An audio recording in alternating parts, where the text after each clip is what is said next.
When the Buddha first turned the Wheel of Dharma, he taught the Four Noble Truths. The first noble truth is that there is suffering, and it should be recognized. The second noble truth is that suffering has a cause, which therefore needs to be given up. That cause is the kleshas, the negative emotions or afflicting mental factors.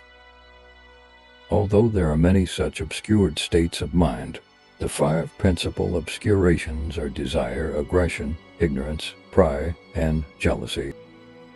The third noble truth is that there is a path that leads beings away from suffering. This path therefore needs to be followed. The fourth noble truth is that suffering can thus be brought to cessation. Through the Four Noble Truths, the Buddha urged us to renounce worldly concerns and strive for liberation from samsara.